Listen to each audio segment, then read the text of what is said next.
출애굽기 2장 1절에서부터 10절까지 말씀 우리 함께 교독하겠습니다.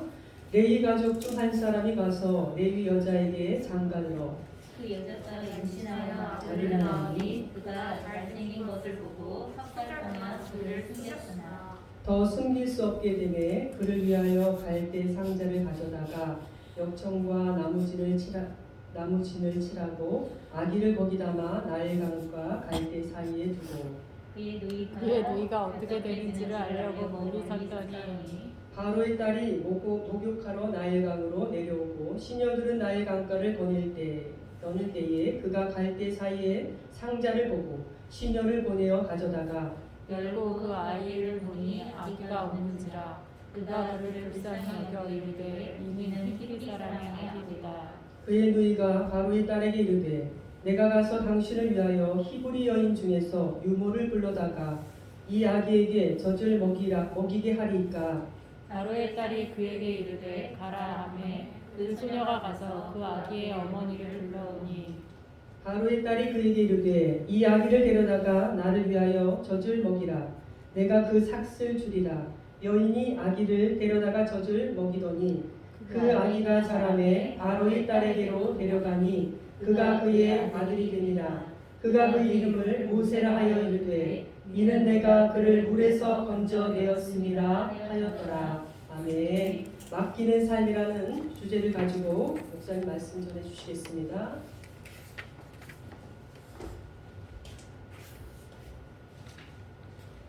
저희가 오늘 출애굽기의 말씀을 보게 되었습니다. 그런 출애굽기는 히브리 민족의 이민 이야기로부터 시작이 되었습니다. 또한 모세는 이집트에서 이민 생활을 하고 있었던 히브리 민족 가운데에서 태어난 그런 인물입니다. 우리가 잘 알고 있는 것처럼 창세기에 보면 야곱의 가족 70여 명이 이집트로 처음에 이주를 하게 되어집니다. 왜냐하면 아브라함이 거하고 있었던 그 땅에 실제로 7년에 흉년이 들었기 때문이죠. 그 흉년을 피하여서 그래서 곡식이 있는 이집트로 이민을 가게 되어진 거죠. 그래서 처음에 이민할 때만 하더라도 굳이 이집트에 계속 있을 것이다 이런 생각을 하고 간 게 아니에요. 당장에 먹을 것이 없기 때문에 먹을 것을 구하기 위하여서 그렇게 나가게 되어진 것입니다. 그런데 시간이 지나면서 이 이스라엘 백성들, 그 아브라함의 그 후손들은 다시 고향으로 돌아가는 것에 대하여서 계속 차일 피일 미루게 되어져요. 더 이상 이제 흉년도 끝나고 먹을 것이 없는 것도 아님에도 불구하고 실제로 그 땅에 남게 되어집니다. 그래서 애굽 땅에 남아서 400년에 가까운 시간들을 계속 대를 이어가면서 이집트에 머물게 되어지는 이런 상황이 벌어집니다. 여러분, 우리가 잘 알고 있는 것처럼 이 하나님께서 아브라함에게 주신 가나안 땅에 비하면 여러분 이집트의 땅은 매우 비옥한 땅이고 그 주변의 모든 고대 근동 땅들 가운데에서 가장 풍요로운 그런 땅에 해당이 되어집니다. 거기다가 처음 이주할 때 요셉이 어마어마하게 애굽 왕의 신뢰를 얻고 있었던 그러한 사람이었기 때문에 그 이집트의 통치자들이 이스라엘 백성들, 그 아브라함의 족장을 비롯한 부족들에게 처음 이주한 이스라엘 백성들에게 굉장히 잘했습니다. 매우 존경했고 그리고 보호해 주었고 그리고 많은 것들을 공급해 주었고 그리고 지위를 유지할 수 있게 해 주었고 하는 이러한 시간들이 흘러가게 되어집니다. 그래서 편안했고 그리고 모든 위험으로부터 보호가 되어졌고 이런 시간들이 지나가게 되어진 거죠. 그러면 아무도 넘볼 수 없는 강대국의 보호와 호위 아래에 살아간다는 것, 여러분 이게 얼마나 편리하고 안전한 그런 삶이었겠어요. 그러니까 이런 것을 마다할 사람은 아마 아무도 없을 것입니다. 그런데 중요한 문제는 무엇이냐 하면 이 풍요와 안전이 여러분 우리의 영적인 생활을 얼마나 위협할 수 있는가 하는 것에 대하여 우리는 한번 여기에서 잠깐 고민을 해보게 되어집니다. 아브라함의 후손들, 이집트 안에 거하고 있는 이스라엘 민족들이 이집트에서 계속 그 숫자가 늘어나게 되어지고 그리고 또한 계속하여서 그 땅에 정착하게 되어지는 그 과정 가운데에서 너무나 편안하고 풍요롭게 지내는 동안에 여러분 이스라엘 백성들이 잃어버리고 있는 게 있죠. 뭘 잃어버리게 되어지냐 하면 조상 아브라함이 하나님께로부터 받은 약속, 소명이 생명에 대하여서 잊어버리게 된다는 거예요. 자, 창세기 12장 말씀에 보면 저희가 잘 알고 있는 아브라함을 처음 부르실 때의 말씀이거든요. 저희가 한번 창세기 12장 1절에서 3절 말씀 같이 공독해 보겠습니다. 여호와께서 아브라함에게 이르시되 너는 너의 고향과 친척과 아버지의 집을 떠나 내가 내게 보여줄 땅으로 가라. 내가 너로 큰 민족을 이루고 내게 복을 주어 내 이름을 참대하게 하리니 너는 복이 될지라. 너를 축복하는 자에게는 내가 복을 드리고 너를 저주하는 자에게는 내가 저주하리니 땅의 모든 족속이 너로 말미암아 복을 얻을 것이라 하신지라. 그럼 이 말씀에 보면 아브라함을 향하여 아브라함과 그 뒤로 이어서 나오게 되어질 그 후손들 이스라엘 민족이 어떤 민족이 되어질 것이라고 말씀하시냐면 하나님의 복 자체가 되어지고 그리고 하나님의 복 자체가 되어진 민족으로서 모든 이방 민족들에게 하나님의 복을 흘려보낼 민족이 되어질 것이다 라고 이렇게 말씀하시기 시작하는 거예요. 이건 아브라함을 처음 부르실 때로부터 시작하여서 하시는 말씀이에요. 그럼 그것이 우리가 지난주에 살펴보았던 말씀 중에는 어떻게 되어져 있냐면 너는 제사장 나라가 되고 거룩한 백성이 될지라 이렇게 되어져 있어요. 이 아브라함에게 주셨던 이 명령과 이 언약이 이것이 신명기에서 정리가 되어진 말로 나온 것이 지난주의 말씀이거든요. 그런 것처럼 실제로 아브라함이 처음 하나님께로부터 이 명령을 받고 아브라함은 어떻게 했냐면 자기가 살고 있었던 굉장히 익숙한 친족을 떠나게 되어지고 고향을 떠나게 되어지고 편안하게 느끼고 있었던 삶의 방식을 떠나게 되어져서 가본 적이 없는 땅을 향하여 그리고 또한 한 번도 경험해 본 적이 없는 삶을 향하여 발을 내딛는 모험이 시작이 되어져요. 아브라함이 하나님의 명령을 받았을 때 그의 삶에는 생각할 수도 없었던 모험이 시작이 되어지는 거예요. 하나님께서 명령하신 그 자체와 그 말씀을 순종하기 위한 걸음들이 시작이 되어졌기 때문에 그런 거죠.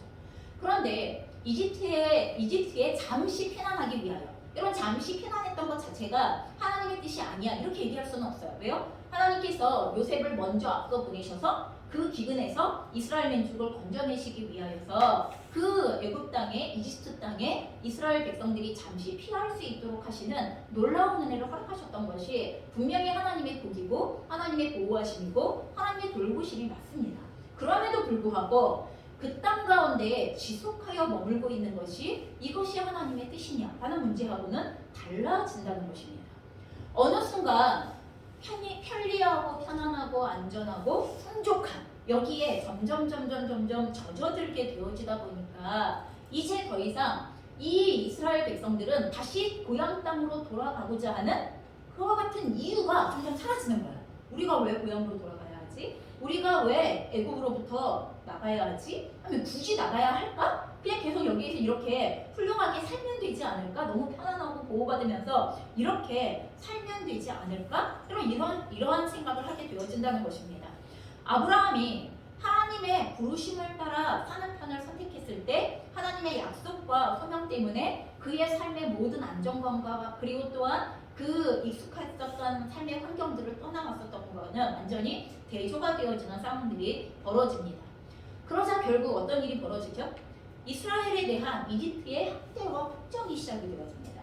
그러면 이게 지속되면 좋겠는데 이스라엘 백성들이 계속해서 애굽 땅에 머물면서 보호도 받고 풍요롭기도 하고 편안하기도 하고 신분도 보장되어지고 그러면서 거기에서 계속해서 그 후손들이 늘려져 가면 좋겠는데 이것에 대하여서 애굽의 왕과 그리고 애굽 사람들이 경계가 시작이 되어졌어요. 왜 경계가 시작되어졌어요? 하나님께서 이스라엘 백성들을 너무나 생육하고 번성하게 하셨거든요. 정말 약속하신 대로 하나님의 백성들을 너무나 생육하고 번성하게 하시면서 이스라엘 백성들의 숫자가 점점 늘어나기 시작하는 거예요. 그리고 이 숫자가 늘어나는 게 애굽 사람들이 볼 때 어떻게 위협이 되어지냐 하면 저러다가 우리의 적들과 손잡고서 우리를 치면 어떻게 되지? 이런 상황이 고민이 되어지는 거죠. 그래서 이스라엘의 백성의 수가 감당할 수 없을 만큼 많아졌을 때 그래서 이스라엘이 애굽에 머문 지 400년 가깝게 되어지기 시작하면서부터 이 애굽의 왕과 그리고 애굽 사람들은 애굽 정부는 이스라엘 백성들을 학대하기 시작하고 그리고 또한 이스라엘 백성들을 억누르기 시작하는 상황이 벌어집니다. 그리고 이 이스라엘 백성들의 숫자가 늘어나는 것을 막기 위하여서 여러 가지 정책들을 요구하게 되어집니다. 그런데 그럼에도 불구하고 이스라엘 백성들이 계속 숫자가 늘어나기 시작하니까 최후의 방법을 동원하게 되어져요. 그 최후의 방법이 무엇이냐 하면 갓 태어난 히브리 남자들을 모두 나일강에 던지고 여자아이들만 살려두라는 명령을 내리게 되어지는 거예요. 이스라엘 백성들의 씨를 말리겠다는 거예요. 이스라엘 백성들의 그 종족이 번성하는 것에 대하여서 아예 처음 근원부터를 차단하겠다고 그렇게 결정을 내리는 그러한 명령이 내려진 것입니다. 여러분, 이집트의 풍요 그리고 안전에 깊이 길들여진 이스라엘 백성들은요, 스스로 결단하고 다시 가나안 땅으로 돌아갈 의지가 없습니다. 거기에 너무나 길들여져 버려서. 여러분, 이런 것처럼 우리가 그 무엇인가에 길들여진다는 거, 그럼 그 무엇에 길들여질 것이냐? 하나님은 제가 우리가 인생을 살아가는데 매우 위험하고도 중요하고도 예민한 문제라는 것을 우리는 한번 생각해 보셔야만 합니다. 특별히 오늘 이 이스라엘 백성들처럼 풍요와 안전에 길들여지기 시작하면 어떤 일이 벌어집니까? 하나님의 계획도, 하나님의 뜻도, 하나님의 마음도 여기에는 더 이상 관심을 두지 않게 되어져요. 근데 이게 놀랍게도 신기해요.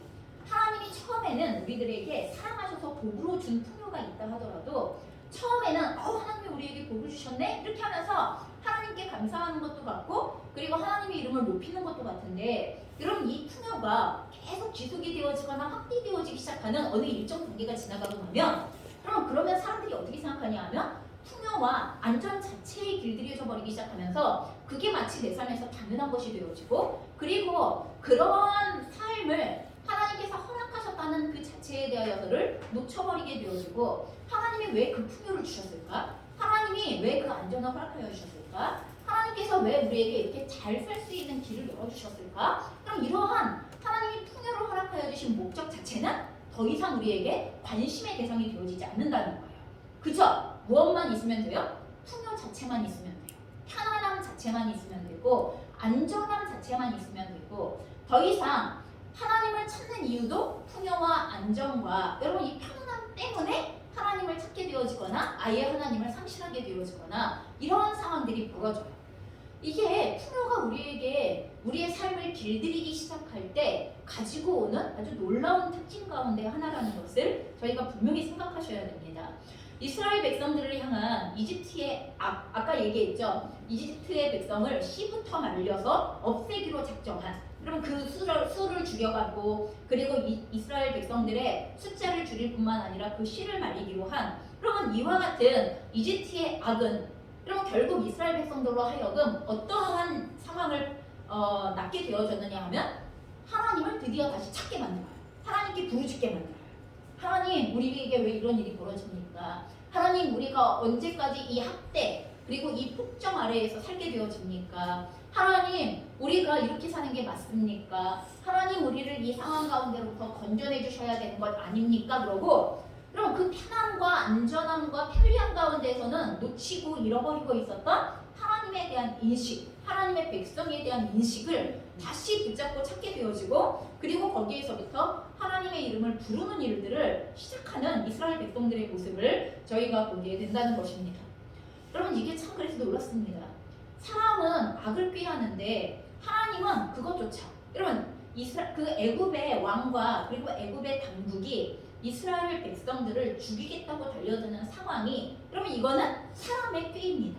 사람의 방법으로 하나님의 백성을 없애겠다고 이야기하는, 그거는 사람의 꾀이고 그리고 사단의 권세이고, 여러분, 그런 것인데도 불구하고 하나님은 그런 상황과 환경을 사용하셔서 합력하여 선을 이루셔서 결국 이스라엘 백성들의 중심에서부터 자신의 본향을 향한, 그리고 자신의 정체성을 향한, 자기 민족의 하나님의 계획을 향한, 아니면 자기의 민족을 돌보시는 하나님을 향한 그런 눈을 열게 하고 관심을 열게 하고 마음을 열게 하시는 놀라운 은혜를 허락하여 주신다는 것을 저희가 기억하셔야 됩니다.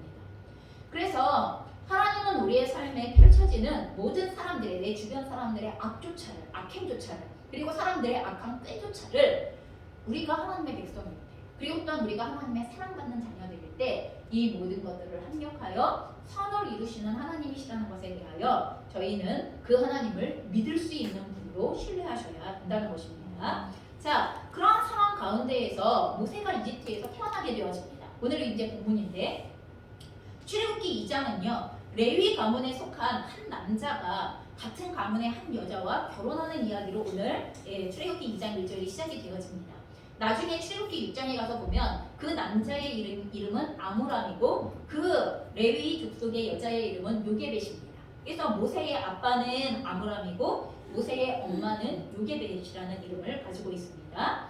그들이 부모님들이 그 모세를 낳기 전에 그러면 지금 애굽에서 내려온 명령이 왕이 내린 명령이 이스라엘의 남자아이가 태어나면 어떻게 하라고요? 무조건 나일강에 던져버리라. 그럼 이렇게 명령이 내려온 상황 가운데에서 아이를 임신했어요. 그러면 이 아이를 임신했을 때 그러면 그 부모님들이 어떤 기도를 했을까요? 딸이기를 원해요. 제발 딸을 주세요. 아마 이렇게 기도했을 거예요. 남자아이는 어떻게 되어질 거에 대한 이미 답이 나와 있기 때문에 이 부모님들의 중심이 딸을 주세요. 딸을 주세요. 그러면서 얼마나 기도를 했을까 우리는 한번 생각해 볼 수가 있다는 것입니다.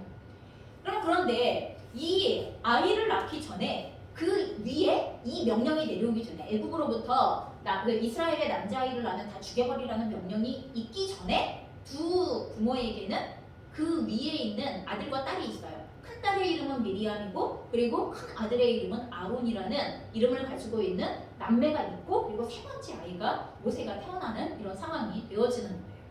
자, 그래서 그렇게 딸이 태어나기를 간절히 원했는데 그렇지만 기도는 응답되지 않은 것 같아요. 그죠? 기도는 응답되지 않았고 아들이 태어났습니다.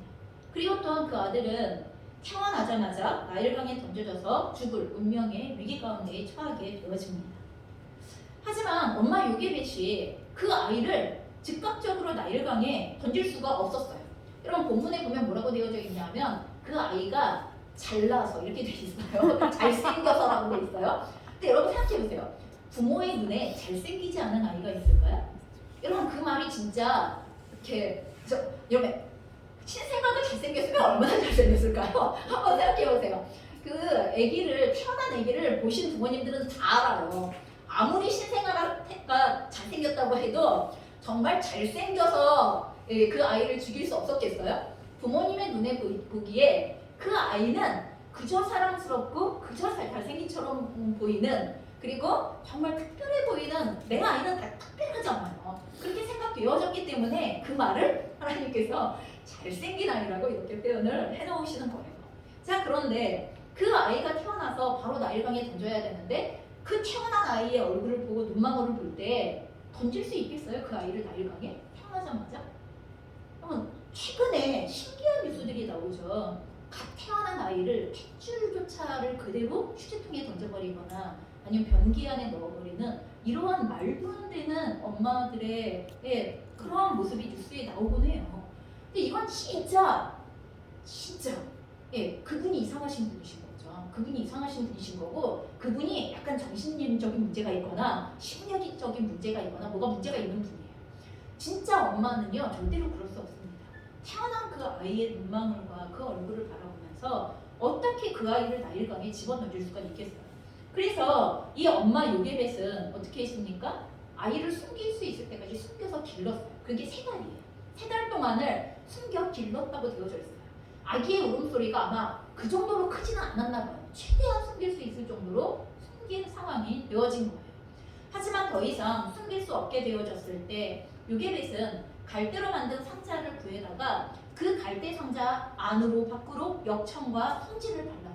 물이 새지 않을 수 있도록 손질을 바르고 그리고 거기에 그 아이를 누여서 그리고 나일강 갈대숲 사이에 띄워놓았다라고 이렇게 표현되어져 있는 본문을 보게 되어집니다. 여러분 이게 출애굽기의 이 기록이 모세의 엄마가 모세를 갈대 상자에 담아 그 나일강 갈대숲 사이에 던져놓는 장면을 아주 매우 담담하게 너무 담담하게 아무렇지도 않은 일이 하나 일어나는 것처럼 여러분 그렇게 기록을 하고 있지만 한번 우리는 이 상황에 대하여서 상상해 볼 수 있습니다. 이 일이 어떤 일인가에 대하여 우리는 충분히 상상을 해볼 수 있다는 것입니다. 석 달이 된 아기를 갈대상자에 넣어서 강물에 띄워 보내야 한다는 여러분 그 엄마의 마음이 얼마나 고통스럽고 얼마나 슬픈 일이었을까 그리고 얼마나 멈추지 않는 그 고통이 찾아왔을까 하는 것을 우리는 생각해 볼 수 있어요. 자, 여러분 얼마 전에 그런 모세의 엄마의 마음을 담은 이런 노래가 나왔었죠. 찬양이 나왔어요. 혹시 여러분 그 가사를 본 적이 있는지 모르겠어요. 곡을 들어본 적이 있는 분도 있으실 텐데 가사가 이렇게 되어져 있어요.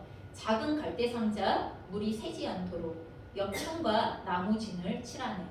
어떤 마음이었을까? 그녀의 두 눈엔 눈물이 흘러 동그란 눈으로 엄마를 보고 있는 아이와 입을 맞추고 상자를 덮고 강가에 띄우며 간절히 기도했겠지.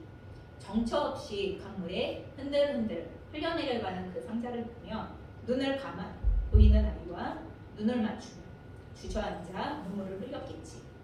너희 참 삶의 참 주인, 너희 참 부모이신 하나님 그 손에 너희 삶을 맡긴다. 너희의 삶의 참 주인, 너를 이끄시는 주 하나님 그 손에 너희 삶을 드린다. 이게 가사거든요. 여러분 이 가사에는요 더 이상 자신의 능력으로 그 아들을 보호할 수 없었던 엄마, 그렇죠? 엄마인데 더 이상 엄마의 능력과 엄마가 갖고 있는 힘으로 아이를 보호할 수 없는. 그래서 그 아이를 하나님을 향하여서 하나님의 손길에 내어 맡기는 상황 가운데 처하여 있는. 그래서 하나님의 손길에 내어 맡기고 그 아이를 떠나 보내기로 결정한 엄마.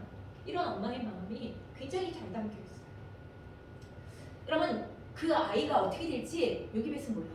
그 아이가 그 즉시로 암호밥이 될지 아니면 정말 물고기밥이 될지 그 즉시로 물이 차올라서 아무리 역청과 승진을 치했지만 즉시로 그 갈대상자 안으로 물이 들어와서 아이가 익사하게 될지 아무것도 몰라요.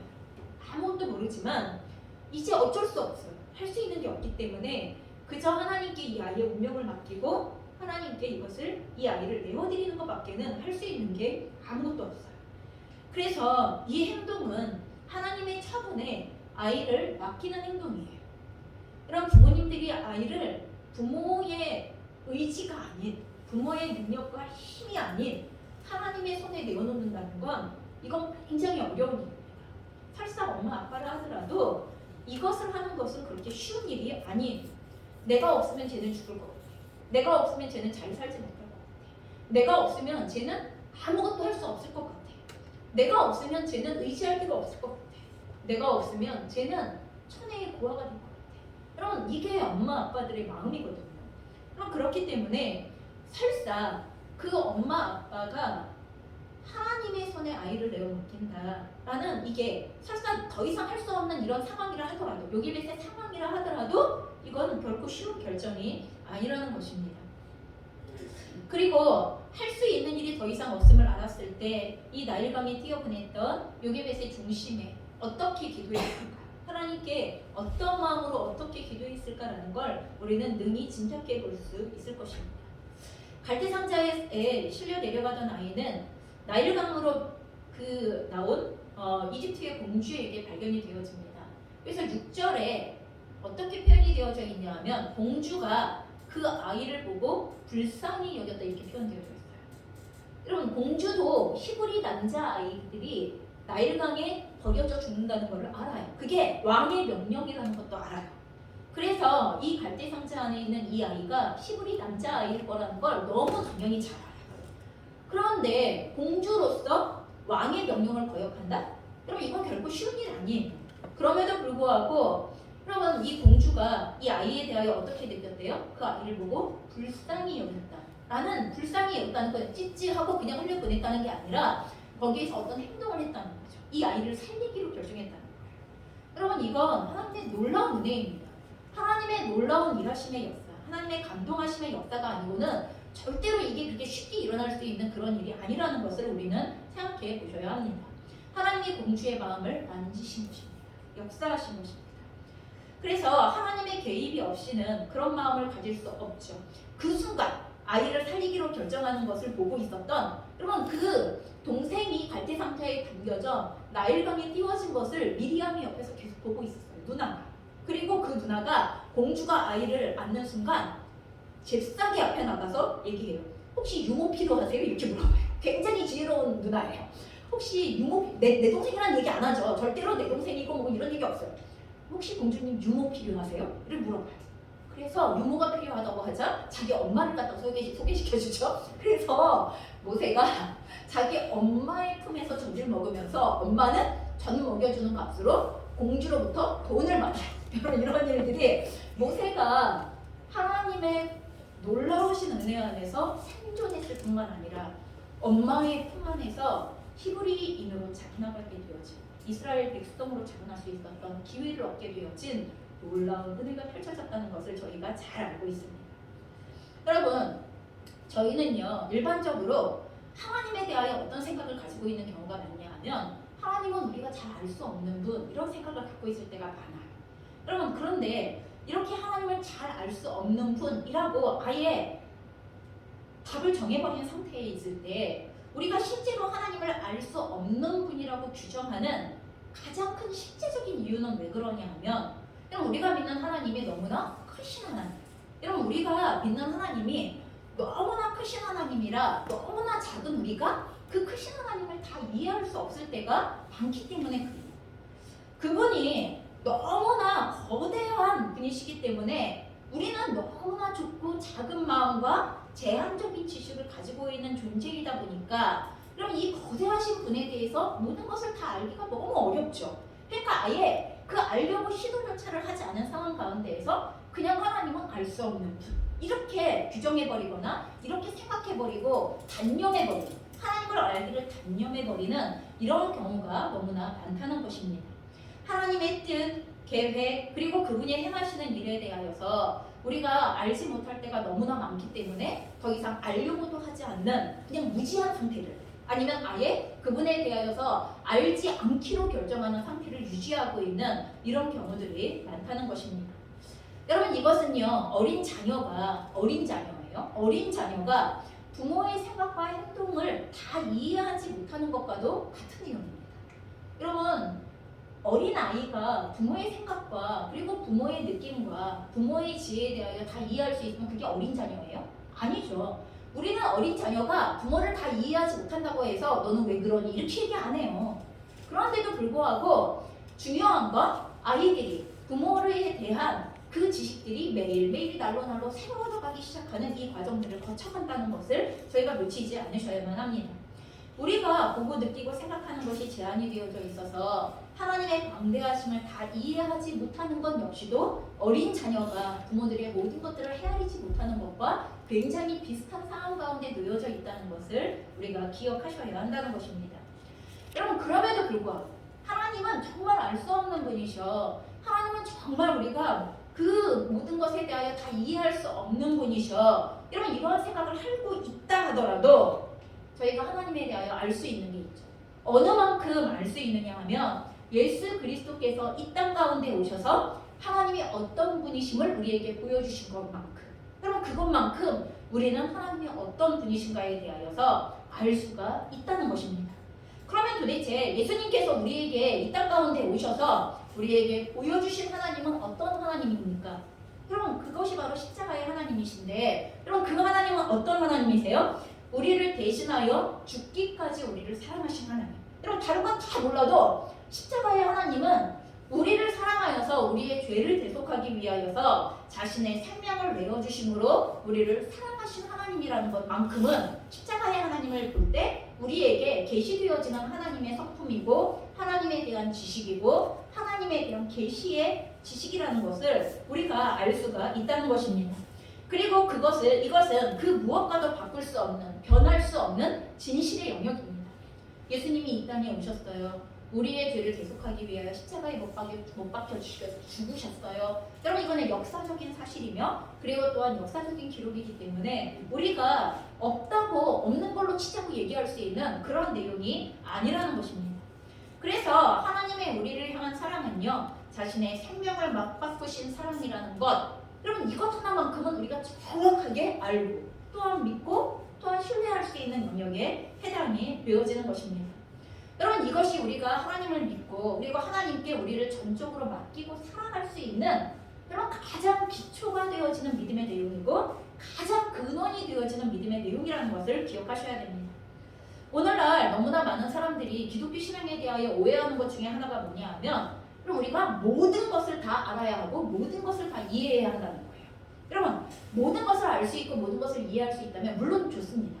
그러나 모든 것을 알 수 없다 하더라도, 혹시 모든 것을 다 이해하는 것이 아니라 하더라도, 여러분 그렇다 하더라도 하나님에 대하여서 그분이 우리와 우리를 사랑하심으로 자신의 생명을 맞바꾸어 우리를 사랑하신 하나님이시다. 여러분 이 한 가지만 정확하게 안다 하더라도 여러분 우리는 하나님에 대하여서 너무나 많은 것을 알고 있는 것입니다. 너무나 엄청난 것을 알고 있는 것이라는 걸 이걸 기억하셔야 됩니다. 한번 생각해 보세요. 어린 자녀들이 부모님의 생각, 부모님의 계획, 부모님의 뜻을 모두 다 알기 때문에 부모님을 믿고 부모님의 손을 붙잡고 따라가는 거겠어요? 그런 애 본 적이 있으세요? 그런 애 보신 적 있으세요? 천재죠, 천재. 아니 이런 천재, 이렇게 우리는 징그러워할 거예요. 쟤는 애가 아니야. 여러분 이렇게 생각할 거예요. 여러분 애가 부모님의 손을 붙잡고 따라가는 이유는 부모님의 모든 걸 알기 때문이 아니에요. 부모님에 대해서 모든 걸 이해하기 때문이 아니에요. 딱 한 가지예요. 딱 한 가지. 그러면 그 딱 한 가지가 뭐예요? 우리 엄마는, 우리 아빠는 날 너무 사랑해, 이거예요. 그걸 사랑한다라는 말로도 다 표현하지 못하지만 그 중심 가운데 가지고 있는 것 안에 우리 엄마는, 우리 아빠는 날 너무 귀하게 여겨, 날 너무나 사랑해 하는 그 사랑이라는 말을 몰라도 그 느낌이 뭐고 그 감정이 뭐고 그 내용이 뭔가를 알고 있기 때문에, 그래서 그런 거예요. 내 모든 것에 온 신경을 쏟아. 우리 부모님은 울면 달려오죠, 웃으면 함께 웃으시죠, 찡얼거리면 달래주시죠. 여러분 그런 것을 알고 있잖아요, 아이들이. 또한 우리 부모님은 내가 안전하기를 바라는 분이야 하는 것에 대하여 우리 자녀들도 본능적으로 알아요. 내가 위험한 상황에 처하면 어느 순간 나타나서 그럼 그 위험으로부터 번쩍 들어오시잖아요. 나는 재밌어 하고 있는 상황인데도 위험해 보이는 상황이 되면 부모님들은 어느새 내 눈앞에, 어느새 내 뒤에 와서 나를 번쩍 들어올려서 그 위험으로부터 건져내고 계시는 그런 부모님이시잖아요. 그러면 이게 아이들 안에 직관적으로 알고 있는 부모님에 대한 지식이에요. 우리 부모님은 날 너무 귀하게 여겨. 우리 부모님은 날 너무 사랑해.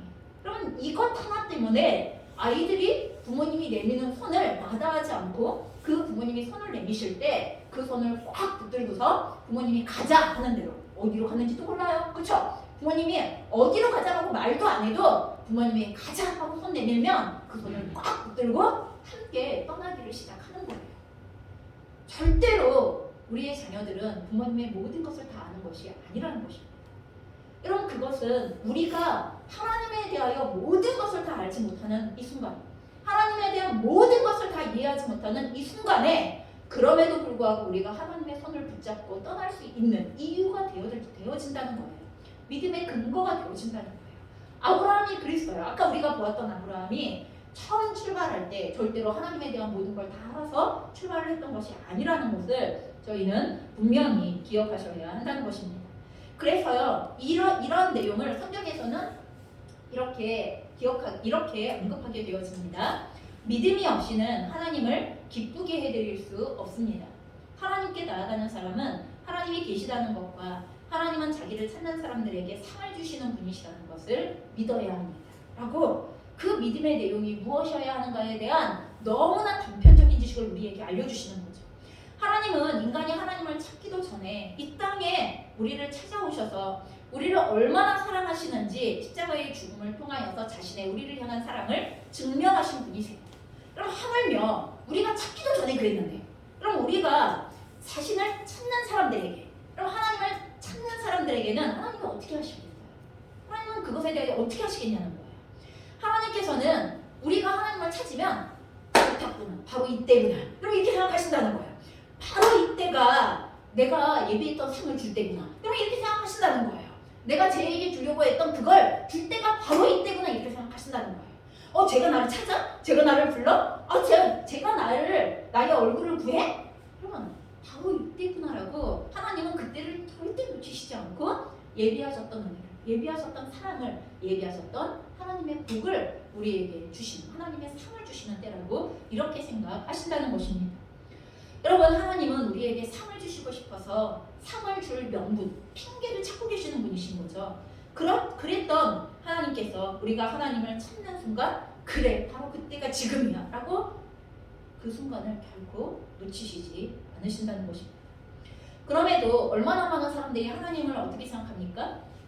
어떤 경우에는 그리스도인들조차 하나님은 벌 줄 기회를 엿보시는 분이라고 이렇게 생각합니다.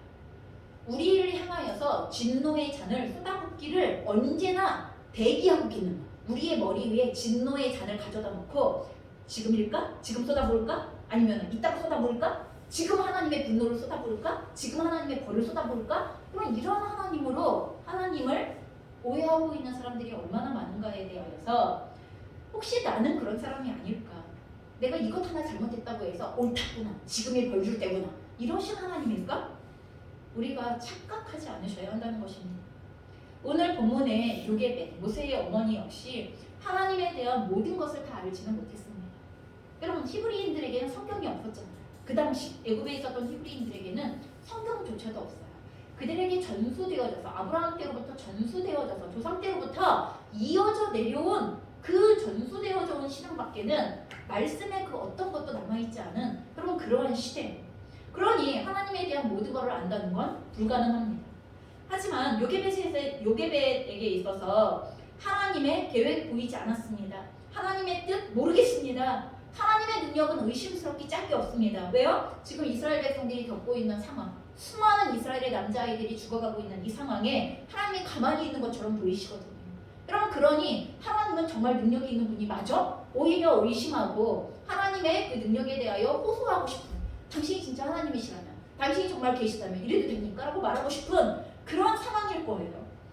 그러한 상황 가운데에서 하나님께서 이 아이의 창조의 주이시며 아버지가 되시기 때문에 이 아이의 운명을 책임지시는 분이시라는 이 딱 한 가지, 이 아이가 하나님께로부터 나온 아이, 이 딱 한 가지예요. 요게벳이 믿을 수 있는 건 하나님, 이 아이는 하나님이 주신 아이입니다. 이거 딱 한 가지예요. 이것 이외에 다른 걸 근거할 수 있는 게 아무것도 없어요. 하나님, 이 아이가 주께서 보내신 아이가 아닙니까? 이 아이가 하나님이 창조하신 아이가 아닙니까? 이 아이가 사랑하셔서 보내신 아이가 아닙니까? 라는 이 딱 한 가지에 요게벳은 모든 것을 걸고 하나님의 손에 이 아이를 맡기고 내어드리고 있다는 것을 저희가 생각해 보셔야 합니다. 여러분 육체의 엄마인 나도 이 아이가 살기를 바라고 살리기 위하여서 기를 쓰시는데 또한 살릴 수 있는 모든 방법을 내가 다 동원하고 있어요. 요게벳이 그랬잖아요. 3개월 동안 그렇게 했거든요. 하물며 이 아이의 참 창조주가 되시는 하나님 아버지께서 어떠실지, 하나님이시라면 어떠실까? 육체의 엄마였던 나도 그런데 이 아이의 근원이셨던 하나님은 어떠실까 하는 것을 엄마는 헤아려 보는 것입니다. 그리고 그런 하나님을 믿고 그 하나님께 이 아이의 운명과 생명을 맡기면서 이 아이를 내어놓고 있는 것입니다. 여러분 실제로 우리가 우리의 자녀들에 대하여서 여러분에게는 어떤 믿음이 있습니까? 오늘 요게벳이 하나님 앞에 그 아이 모세를 향하여서 가지고 있었던 믿음만큼의 여러분 그 믿음이 있으세요? 우리의 자녀들을 향하여서 우리가 내가 부모로서 모든 것을 해주지 않으면 안 된다고 생각하는 그 순간이 계속 지속되어지는 한 절대로 그 아이는 하나님 손에 내어드려서 하나님께서 기르시는 아이가 될 수 없습니다. 부모의 합리적인 선 안에서의 도구가 있을 수는 있겠죠. 그렇지만 하나님이 길러가시는 아이가 되어줄 수는 없습니다. 왜요? 하나님께서는 부모에게 권위를 위임하신 한, 여러분 부모의 권위가 사라지지 않는 한은 부모의 권위를 침범하실 수 없기 때문에 그렇습니다. 그래서 부모님들이 내가 갖고 있는 상식과 그리고 내가 가지고 있는 합리성 안에서 우리의 자녀를 잘 기르는 것, 그건 당연한 것입니다. 하지만 그것과 동시에 해야 할 것이 무엇이냐 하면 우리의 자녀가 하나님이 지은 아이야 하는 것에 대해요. 하나님께서 보낸 아이야 하는 것에 대해요. 하나님께서 이 아이에 대한 계획을, 하나님께서 이 아이에 대한 목적을, 하나님께서 이 아이에 대한 근원이 되시는 그걸 믿고 진짜 하나님의 손에, 아까 요게벳이 모세를 갈대상자에 담아 떠나 보내는 것처럼, 물론 그 아이는 오늘 우리 집에 있어요. 그렇죠? 예, 징글징글하게 말을 안 들으면서 우리 집 안에 있지만 징글징글하게 말 안 들으면서 우리 집 안에 있는 그 아이를 우리의 중심에서는, 여러분 우리가 붙잡고 있는 마음에서는 떠나 보내야만 한다는 것입니다. 이거 버리라는 게 아니에요. 여러분 버리시면 안 돼요. 포기 아니에요. 지금 말하는 거 포기 아니고 나는 더 이상 너랑 어떻게 할 수 없단다 이런 거 아니고 난 더 이상 네 엄마 아빠 안 할란다 이런 거 아니고 포기가 아니라 진짜 나는 최선을 다하고 합리적인 방법 안에서 이 아이들을 돌보고 기를 것이지만 그 이전에 더 중요한 하나님의 손 안에 이 아이를 내어 맡김을 통하여서 하나님께서 이 아이의 창조의 근원이 되신 분으로서 이 아이들을 길러주시기를 그 아이들의 본래의 목적에 맞게 이 아이들을 세워주시기를 여러분 의탁하고 있느냐는 거예요. 여러분 그 기도가 되어지고 있느냐는 거예요. 매 순간순간 그 기도가 되어지고 있는지 우리 부모님들은 진정 우리의 자녀들이 하나님께 속하였음에 대한 말이 아니라 정말 우리의 삶을 통하여 그것이 가능한 기도가 나오고 있는가를 보셔야 합니다. 더 나아가 여러분 부모님이 자녀들을 내어 맡기는 것만이 아니라 하나님 앞에서 우리들 모두는 어린아이와 같습니다. 하나님 앞에서 여러분 우리 한 사람 한 사람이 우리의 인생의 주인이 되어져 우리의 인생의 계획을 내 생각과 내 뜻과 내 마음과 내 방식대로 움직이겠다고 결정하는 한은 하나님은 절대 거기에 터치하지 않으십니다. 터치하실 수 없습니다. 네가 너의 주관자라고? 그렇구나. 그렇다면 내가 너에 대하여 할 수 있는 것이 아무것도 없구나. 이렇게 하실 수밖에 없다는 거예요. 여러분 그래서 우리가 어린아이로서 하나님 앞에서의 어린 자녀로서 하나님 앞에서의 하나님께 드려져야 할 어린 자녀로서 우리 각자는 하나님 앞에 우리의 인생을 정말 내어드린 것이 맞는가? 나의 인생의 계획을, 나의 인생의 목적을 또한 그 인생대로 나를 이끌어 가실 방식을 내어드린 게 맞는가? 하나님 이 방법은 아니고 이 방법이어야 해요 라는 것이 아니라 진정 하나님께서 기르시고 세워가실 수 있도록 나를 하나님 앞에 내어드린 것이 맞느냐는 거예요. 여러분 나를 하나님 앞에 내어드린 것이 맞는 사람들은 매 순간순간 나를 하나님께 내어드렸기 때문에 내어드린 나의 존재가 하나님께서 어떻게 인도하시기를 원하는가에 따라 계속 하나님께 인도함을 구하고 그리고 그분께서 나를 인도하실 것을 반드시 믿는 믿음 그리고 하나님을 찾을 때 반드시 상 주시는 분이심에 대한 이 믿음을 가지고 나의 걸음을 지금 인도해 가시는 이것이 내 눈에 좋게 보이건 나쁘게 보이건의 그 순간적인 상황과 환경에 의거하지 아니하며 반드시 상 주실 분이심에 대한 믿음을 가지고 합력하여 선으로 이루실 하나님을 신뢰하면서 오늘도 날 향한 뜻을 이루어주세요. 오늘도 날 향한 하나님의 계획을 이루어주세요 라는 진정 내어드림의 고백이 가능하다는 것입니다. 여러분 우리의 자녀를 하나님 앞에 한 번이라도 진정으로 내어드려 본 적이 있으면 나를 내어드린다는 것이 무슨 말인지 알게 되었습니다. 여러분 저희의 삶 가운데에 내어드리는 삶이라는 말 자체가 이게 다른 어떤 것에 근거해서가 아니라 나를 위하여 생명조차를 아끼지 않고 맞바꾸실 수 있는 분이라면 나를 위하여서 무엇을 아끼실 것인가 라는 하나님에 대한 사랑에 대한 근거 가운데에서 오늘도 두려움 없이 모두 두려움을 파하고 여러분 나의 인생의 걸음 그리고 나의 자녀들의 삶의 목적을 여러분 주님 앞에 내어드리실 수 있는 우리가 되시기를 주님의 이름으로 축원합니다. 같이 기도하시겠습니다.